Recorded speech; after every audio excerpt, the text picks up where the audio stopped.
OK. Good. Bonjour, Franklin Papé. Bonjour, Monsieur Patrick. Bon, Franklin Papé, vous êtes cofondateur de ADN. ADN, c'est Africa Development Network, et qui existe, je crois, depuis l'année 2021. D'après ce que je constate, vous êtes vraiment dans le développement économique, on va dire, des communautés qui viennent de l'Afrique et de l'Afrique même aussi, hein, du continent africain, et aussi des communautés qui vivent en diaspora. D'après l'idée générale, je pense que c'est ça. Oui, alors effectivement, ADN, c'est ça. ADN, c'est African Development Network. Ça veut dire, c'est les Afro-descendants, c'est les Africains du continent, c'est les gens qui aiment l'Afrique et les amis de l'Afrique. C'est comme ça Très qu'on a un bien, peu de très résumer bien. ça. Oui, Très bien. c'est une Et communauté. vous-même, Franklin Papé, vous vivez au Canada depuis quand même pas mal d'années. Pourquoi vous avez pensé, avec vos partenaires là, à mettre sur pied cette organisation? Oui, effectivement. Nous étions déjà assis sur pas mal de conseils d'administration où nombreux d'entre nous se démarquaient déjà dans la communauté avec beaucoup d'activités communautaires.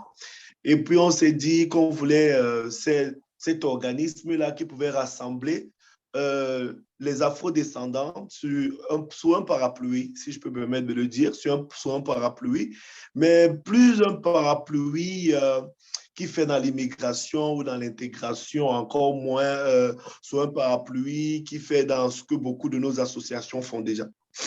L'idée ici, vraiment, c'est cette association qui bâtit une communauté solide dans le couloir économique.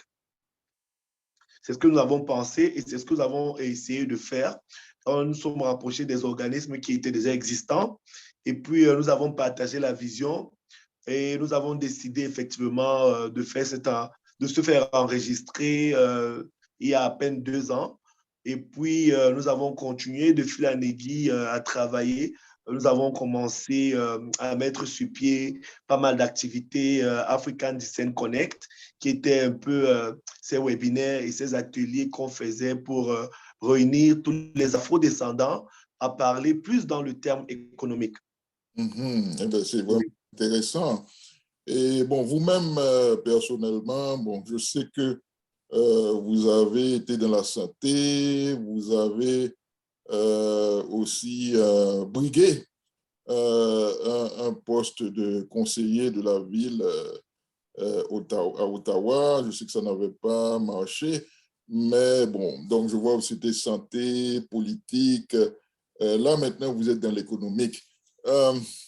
Qu'est-ce qui vous a conduit personnellement vous-même, hein, parce que je sais que vous faisiez le va-et-vient entre l'Afrique et puis le Canada, mais vous-même personnellement, quel a été l'élément déclencheur, hein, qui vous a fait vous dire, bon, il faut qu'on mette en place cette structure-là? Oh oui, très belle question. Merci, Monsieur Patrick. Effectivement, nous avons déjà fait dans beaucoup de bénévolat, vous et moi d'ailleurs. Je Ah ouais. rappelle que vous avez été mon directeur, on était dans le conseil d'administration d'un certain nombre d'organismes. Donc, nous avons fait beaucoup de bénévolat. Nous avons travaillé pour notre communauté et nous avons vu que ce qui nous manquait, en fait, c'était une possibilité de bâtir une communauté à travers l'économie financière. Parce que vous savez que le socle de toute une communauté, c'est ses finances. On est respecté quand on est financièrement autonome. On s'est toujours vu aller dans d'autres communautés, avoir comme celle qui est toujours un peu, entre guillemets, mendiante, là, on s'est dit non. Si nous baptisons un écosystème dans lequel tous les afro-descendants se réunissent pour créer une économie forte, et vous ne pouvez pas parler de créer une économie sans parler d'entrepreneurs. Vous ne pouvez pas parler d'entrepreneurs sans parler de la possibilité d'avoir une banque, de la possibilité d'avoir une institution qui recrute et qui donne de l'emploi. Alors, on s'est dit, pour bâtir une communauté forte et solide comme toutes les autres, voici la clé. C'est impératif de préciser qu'après, effectivement, le décès de d'un Américain qui s'appelait George Floyd. Ça a été comme un vent qui a soufflé sur nous ici en Amérique du Nord. Mais on s'est dit, oui, les marches, c'est bon, mais les marches, ça ne suffit pas. Il faut aller dans un couloir où on a cette communauté solide financièrement. Parce que les finances, c'est la force. Donc, comment est-ce qu'il fallait le faire? Il fallait donc créer cet écosystème où tous les Africains, les Afro-descendants, travaillent ensemble dans un couloir qui peut nous donner la possibilité que tout tourne autour de nous dans nos finances. Ça va nous permettre de bâtir une communauté forte et une communauté solide parce que là, nous sommes financièrement autonomes.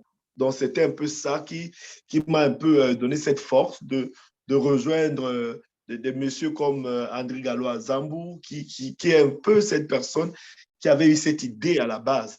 Il avait eu cette idée, il a pensé de créer African Development Network, qui s'est rapproché de nous et on a dit oui, créons cet écosystème où toutes nos associations peuvent se remplacer, peuvent se retrouver à un certain moment et parler économie, parler finance, parler cette possibilité d'être une communauté solide et forte et avoir notre autonomie financière.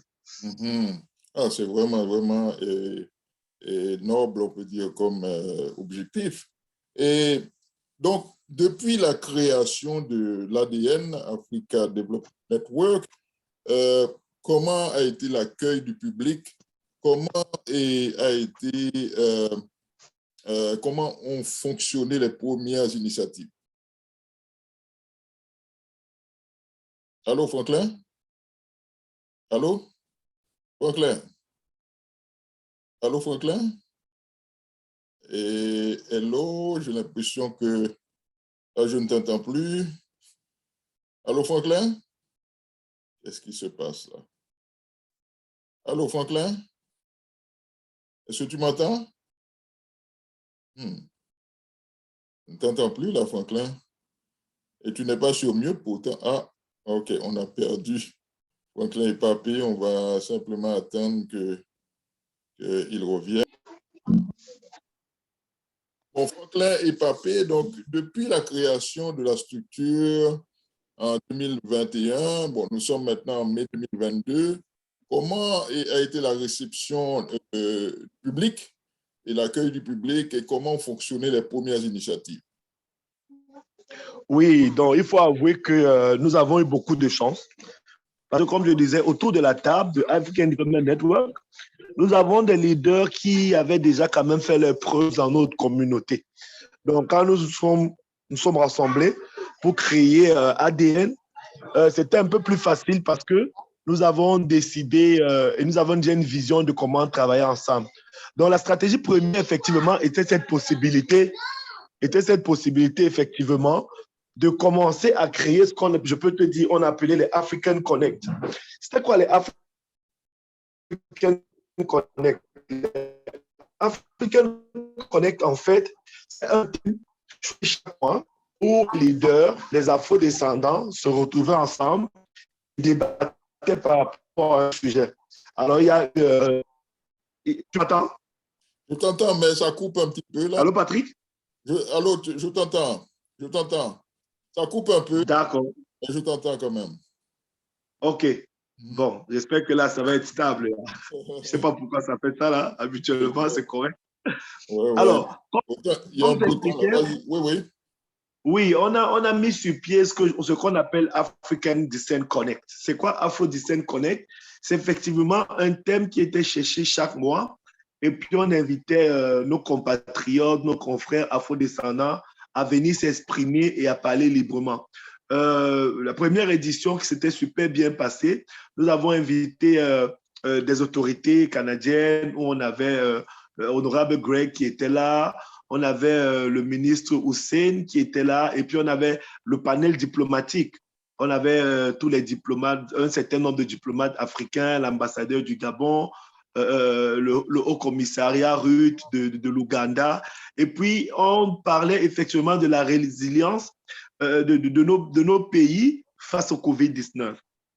Et puis, c'était un bon vent parce qu'il y avait plus de 200 personnes qui étaient connectées. Et puis, on voyait cette envie-là à essayer de comprendre les choses pour notre continent, à essayer de comprendre les choses pour tous les afro-descendants de tous les pays confondus. Et c'était très intéressant. Donc, à partir de là, nous avons effectivement compris que c'était important qu'on puisse se réunir et parler en une seule voix, qui était la voix économique. Parce que, comme je disais déjà tantôt, c'est important que si une communauté doit se faire respecter, elle doit être financièrement autonome. Donc, c'est ce que nous essayons vraiment de faire.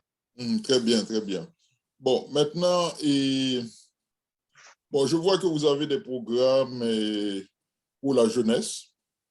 Vous avez des programmes, vous avez parlé de African Connect. Vous avez des programmes en entrepreneurship, en scholarship. Bon, votre stratégie pour développer ce type de service-là, parce que j'imagine que c'est un peu à l'état d'embryonnaire à plusieurs de ces programmes-là. Et c'est quoi votre stratégie pour vraiment avoir des résultats? Parfait. Alors, la bonne nouvelle, c'était qu'en travaillant fort, nous avons fait une demande au niveau du gouvernement fédéral qui nous a octroyé 835 000 $ pour un programme de l'entrepreneuriat noir. Alors, et ce programme, effectivement, que nous avons mis sur pied, nous avons eu la possibilité d'avoir un certain nombre de partenaires comme le CCO qui nous accompagne et beaucoup d'autres organismes en communauté, Fokoudia et consorts, élévation et consorts. Alors, le programme, comment est-ce qu'il est fait? Avec le partenariat avec le CCO, on est en train de mettre sur pied l'un des premiers centres entrepreneurial des Noirs. Le centre en lui-même, il va être physique là. Donc, on a commencé d'abord, la première étape, c'était d'avoir des pré-incubés. Nous avons lancé l'annonce en communauté et nous avons planifié à commencer avec 15 pré-incubés. Nous avons eu presque le double. Ça nous démontrait effectivement qu'on a de jeunes entrepreneurs en herbe dans notre communauté qui veulent se réaliser. Alors, ça, c'est vraiment l'étape 1 que nous venons de finir. L'étape 2, c'est de former ces pré-incubés, avoir les professionnels de notre communauté qui vont partager leur expérience et les former pour avoir donc maintenant ces incubés-là. Et la troisième étape, effectivement, c'est de continuer à les former pour avoir les entrepreneurs solides et chevronnés. Et puis, comme je le disais, nous avons d'autres entrepreneurs déjà dans notre communauté qui sont prêts à nous accompagner, comme M. Désiré Caboret, qui a Pili Pili, et pas mal d'autres entrepreneurs qui vont nous donner la possibilité d'encadrer ces jeunes. Non. Ça, en fait, c'est 3 étapes. La première étape, c'est leur trouver des jeunes, trouver ces jeunes-là. La deuxième étape, c'est les encadrer. La troisième étape, c'est leur permettre de bâtir leur entreprise. Et nous sommes en train de travailler en droite ligne avec des bailleurs de fonds comme FEDEF pour que demain, quand les incubés auront déjà la possibilité d'avoir leur entreprise, qu'ils puissent aussi avoir un financement qui va leur permettre de sortir des entreprises de terre. Donc, c'est vraiment ça le schéma dans lequel nous sommes déjà en train de travailler. Et à date, je peux vous le dire, ça se passe super très bien. Ah, mais c'est quand même de bonnes nouvelles, tout ça. Bon, on sait que depuis, vous avez fait référence à George Floyd en début d'entrevue. Vraiment, on perçoit qu'il y a comme une prise de conscience, une mobilisation au Canada pour aider à développer les communautés noires, du moins économiquement. Et je crois que vous êtes un des outils qui permettait de concrétiser cela. Quels sont, parce que là, vous avez une approche écosystème. L'approche écosystème, comment vous l'expliquez de façon un peu plus pratique là? C'est quoi les différents points de cet écosystème?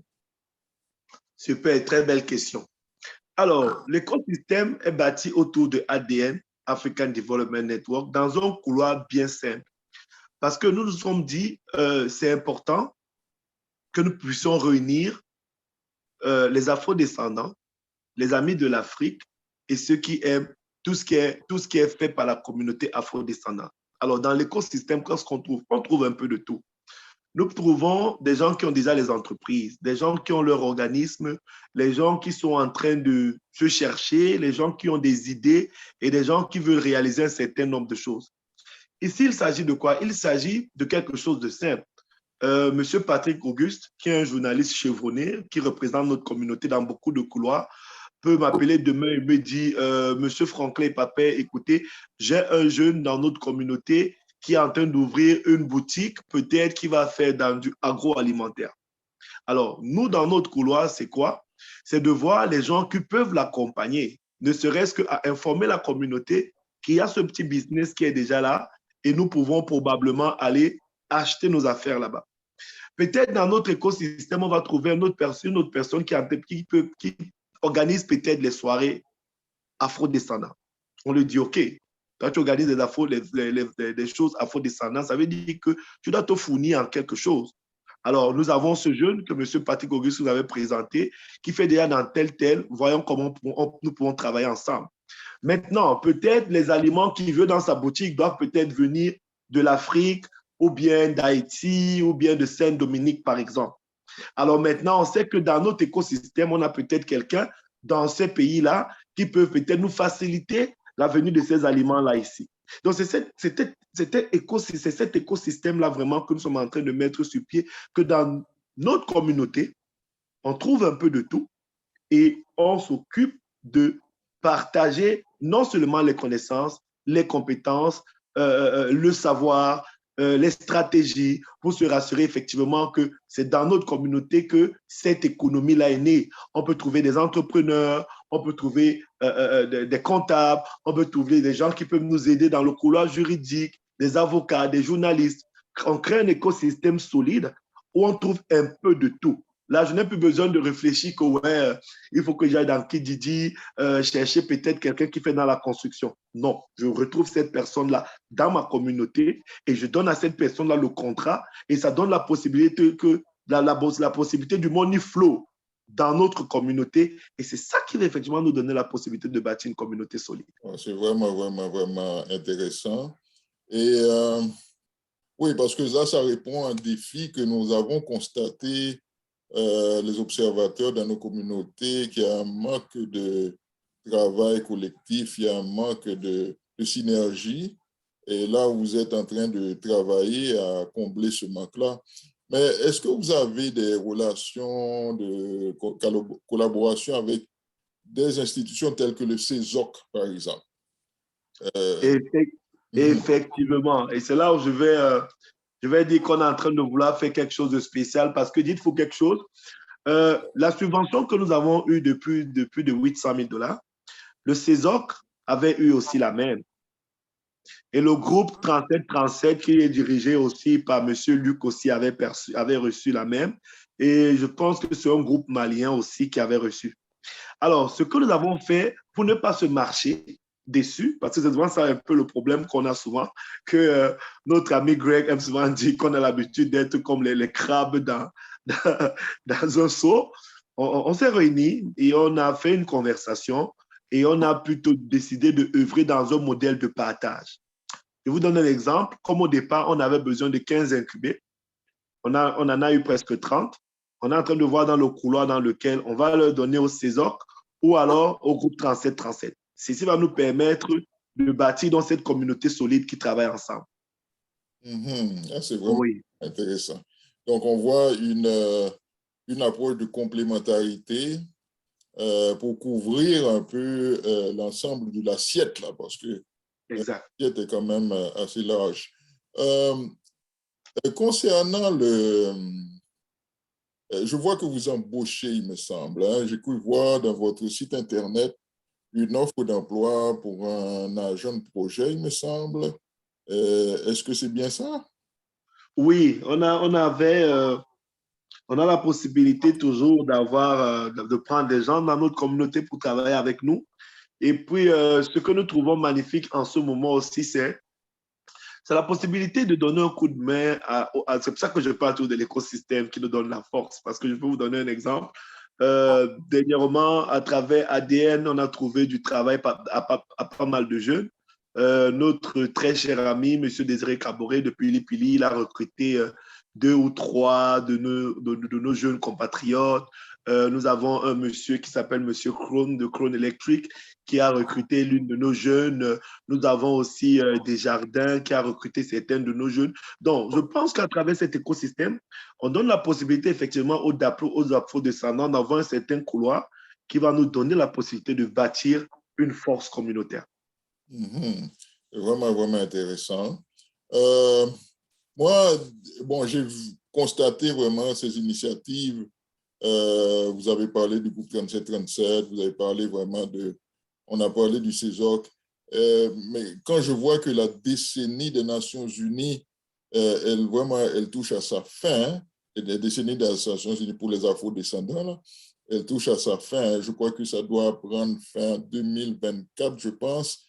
Alors, nous n'avons plus que 2 ans pour vraiment en profiter. Donc, ça a pris du temps à démarrer. Bon, là, on a des groupes comme le vôtre qui font le travail maintenant.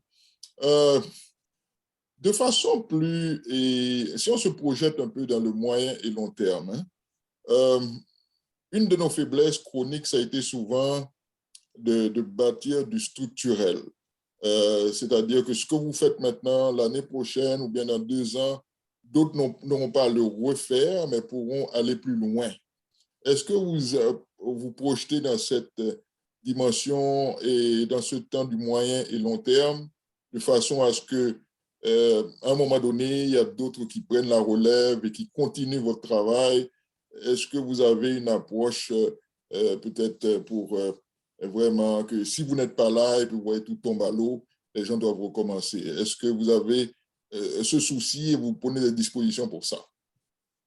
Oh, j'aime beaucoup la question parce que c'est ça souvent le problème avec notre communauté. Nous créons des choses qui ne sont pas pérennes. Et vous et moi, vous savez un peu de quoi il s'agit.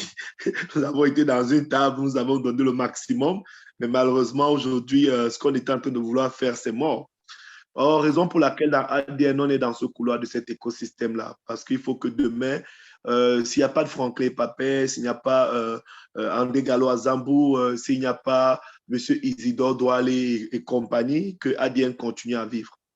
La bonne nouvelle, c'est que hier, nous étions à Vanier, dans le restaurant Iwoki, je pense Iwoki, si je prononce bien le nom, avec la ministre Mona, et puis la députée Ariel Kabayala, qui est devenue la nouvelle présidente du Caucus Noir.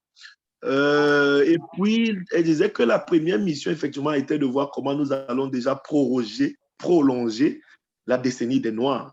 Donc, c'est un mandat qui se sont donnés et qu'on va soutenir, qui va nous donner cet avantage-là de continuer à travailler fortement. Pour revenir dans ADN, pour le moment, nous sommes le conseil d'administration. Nous avons fait un partenariat avec le CCO et puis nous travaillons ensemble. Le plan vraiment, c'est quoi? C'est de détacher ADN au fur et à mesure du CCO, avoir une structure qui en elle-même, où nous avons un directeur noir et nous avons toute une équipe qui travaille ensemble. Nous restons dans le conseil et puis demain ou après-demain, si nous ne sommes plus là pour rester dans le conseil, nous avons une structure solide, bâtie de façon solide pour qu'elle soit pérenne. Alors, nous allons mettre sur pied le centre de l'entrepreneuriat. Si tout se passe bien, il va être situé au niveau de Nipin parce que le CESOC est au niveau de Vanier, comme vous le savez, et le groupe 3737 est ouvert des portes au niveau de Gatineau. Donc, nous allons nous rabattre au niveau de Nipin. Et puis, nous allons pouvoir avoir cette structure solide et pérenne pour les afro-descendants. C'est ça le plan. Donc maintenant, de façon globale, parce que j'aime ça, les activités à court, moyen et à long terme, parce que c'est ça qui va montrer la pérennité du programme en fait. Bon, pour ces activités-là, qu'est-ce que nous comptons faire déjà? Pour le mois de juillet, nous organisons le barbecue entrepreneurial. Ça, c'est un peu comme une première dans notre communauté. Là, habituellement, on fait nos barbecues culturels pour manger et boire. Mais là, vraiment, c'est le barbecue entrepreneurial. Qu'est-ce qu'on aura dans le barbecue entrepreneurial? On va inviter tous les entrepreneurs. On va inviter nos incubés. On va inviter nos communautés pour venir et nous allons primer les meilleurs entrepreneurs à travers un échange dégustatif de nos communautés ensemble. Donc, nous allons avoir cette possibilité-là. Et au mois d'octobre, nous planifions de faire le grand gala entrepreneurial au Château Laurier, dans lequel effectivement nous invitons notre communauté, valorisons notre communauté, invitons les entrepreneurs, primons les entrepreneurs et donnons la possibilité aux entrepreneurs de travailler ensemble. Parce qu'au finish, nous avons un plan de mettre ensemble 600 entrepreneurs dans la zone d'Ottawa, Gatineau, Montréal. Donc, c'est ça vraiment le plan à long terme. C'est pour ça que nous avons reçu ce financement pour travailler dans ce couloir-là sur les 4 années à venir. Donc, on espère vraiment qu'avec le soutien de la communauté, nous allons réussir ce mandat-là et laisser donc la flamme aux gens qui pourront prendre le relais. Ah, mais c'est vraiment, j'aime bien l'approche. Vous avez pensé vraiment à bâtir sur du long terme. C'est vraiment intéressant. Si vraiment la décennie des Nations Unies là n'est pas renouvelée, mais au moins au niveau de la région, comme vous avez dit, il y a les officiels sont en train de voir comment prolonger cet intérêt pour la communauté noire. C'est vraiment intéressant. Et bon, moi, je suis proche parce que non, on a quand même presque une bonne demi-heure ensemble. Je dois vous laisser partir à un moment donné. Ma dernière question sera vraiment au niveau de, si on sort du cadre de l'économie et on prend les autres dimensions de la vie des Noirs dans la région, bon, disons, il y a une autre question qui me vient en tête. Je dirais plutôt ce serait donc l'avant-dernière maintenant. Est-ce que, par exemple, avec la coalition des Noirs francophones de l'Ontario, qui n'a pas longtemps, qui a été mis sur pied et qui a remplacé l'UPMRF et qui essaye d'avoir cette approche rassembleuse, est-ce que vous avez certaines relations de collaboration avec eux? Sinon, est-ce qu'il y a des plans vers cela? Oui, il y a des plans. Il y a des plans parce que pour moi, je pense que la dernière rencontre qui a eu lieu, j'étais présent. Et puis, les gens du conseil d'administration et les leaders qui tiennent ce mouvement en ce moment, c'est des gens que j'estime particulièrement, pour lesquels j'ai un énorme respect. Donc, dans notre plan, effectivement, comme du barbecue communautaire, on ne peut pas le faire sans ce type de structure. Parce que si nous voulons être représentés, il faut bien le faire. Il faut que tout le monde mette un peu la main dans la pâte. Et pour cela, il faut travailler effectivement avec les structures comme celle-là. Donc, c'est ça le plan. Le plan, c'est d'inviter tout le monde, déjà au barbecue communautaire, partager l'approche de ADN et demander l'apport de chacun dans ce que nous voulons réaliser. Il n'y a rien de plus important que d'avoir tous les gros porteurs de afro-descendants, tous ces organismes sérieux là qui sont en train de travailler pour notre communauté ensemble autour de la table et de partager nos connaissances et nos valeurs pour faire avancer notre communauté. Oh, c'est vraiment intéressant. Donc, on dirait travailler de façon convergente alors. Oui. Vraiment intéressant. Bon, maintenant, et l'autre qui serait vraiment ma dernière question, c'est avec les anglophones, les Noirs anglophones. Je vois avec plaisir que votre site a une version anglophone. Et quelles sont les relations que vous avez déjà avec le secteur anglophone ou bien dans quelle direction vous comptez développer l'inclusion du secteur anglophone dans ce que vous faites là? Très belle question. Alors, quand nous avons fait le lancement au niveau de la ville d'Ottawa, on l'avait fait au niveau du marché Baye avec Madame la ministre Mona Fortier, Monsieur Greg Fergus, député de Hall, et ensuite le député de Nipin qui est Monsieur Chandra. Ils avaient invité Invest Ottawa. Et puis, Invest Ottawa, c'est l'un de nos partenaires. Et vous savez, c'est vraiment, ils n'ont pas un volet francophone, ils ont un volet complètement anglophone. C'est ce qui nous a donné la possibilité pour nous qui travaillons avec the African Association, the African Canadian Association, qui est à CAO, de chercher des couloirs partenaires pour travailler ensemble. Parce que ici, ce n'est pas seulement de travailler effectivement, c'est pour ça que j'aime la question, ce n'est pas une question de travailler seulement avec les communautés noires francophones, c'est de travailler avec tous les afro-descendants. Tous les afro-descendants. Et hier encore, dans la rencontre avec Madame la ministre Mona, ACAO était là, où je siège dans le conseil d'administration. ACAO, c'est l'organisme qui réunit un peu qui réunit aussi beaucoup d'afro-descendants et tous les continents, tout le monde, tous les afro-descendants, je dirais, parce que là-bas, on a un peu tout le monde, on a les Jamaïcains, on a les Haïtiens, on a les gens de Saint-Domingue, les gens de Saint-Lucia, de la Guadeloupe, c'est tout le monde qui est réuni. Donc, vraiment les afro-descendants, anglophones, francophones, tout le monde ensemble. Ceci nous donne la possibilité de créer encore, je reviens encore dans l'écosystème, de créer cet écosystème inclusif où nous avons tout le monde pour travailler ensemble, pour créer une économie solide.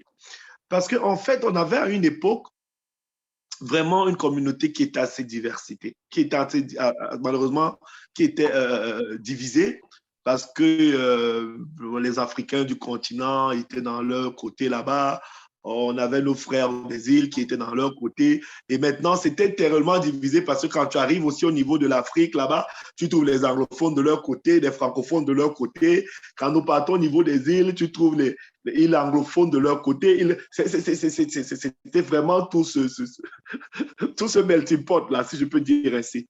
Non. Avec la décennie des Noirs, comme dit souvent Greg, noir c'est noir. On ne sait pas si tu es de Haïti, là. Et comme il dit souvent, au Québec, là, on dit comment au Québec, là, on s'en calisse. On ne sait pas si tu es de Haïti, on ne sait pas si tu es de la Jamaïque, encore moins si tu es du Congo, ou bien tu es de la Guadeloupe, ou encore moins si tu es du Sénégal. Noir, c'est noir.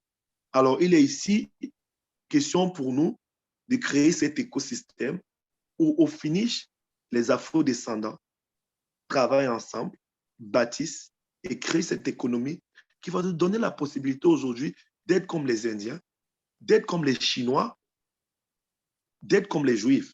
Nous sommes une communauté très forte, mais nous sommes forts individuellement. Non, je vois ça, je vois ça.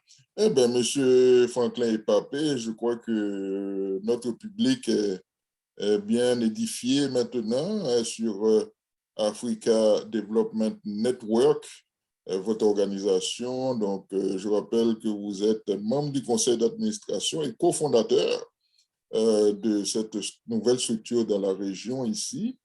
Et bon, si quelqu'un qui nous écoute, qui aimerait entrer en contact avec vous, est-ce que ce serait d'aller sur votre site internet africadevelopmentnetwork.org? Oui, effectivement, on peut nous rejoindre dans nos sites internet, dans nos pages, effectivement, les pages Facebook, médias sociaux. Et puis, je tenais aussi quand même à vous remercier, M. Patrick Auguste, pour le travail que vous faites en communauté.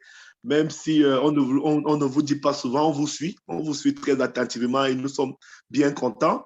Et je vais profiter de l'occasion pour remercier vraiment les membres du conseil d'administration de ADN qui travaillent fortement pour réaliser un certain nombre de choses pour notre communauté, dont le président André Gallo-Azambou, qui travaille fort à être toujours présent partout. On réclame African Development Network.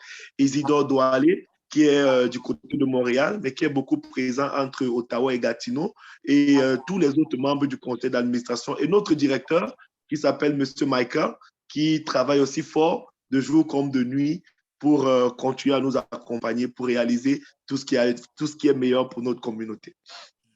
Merci beaucoup, Franklin Epapé. Donc, on va garder contact. Merci, M. Patrick.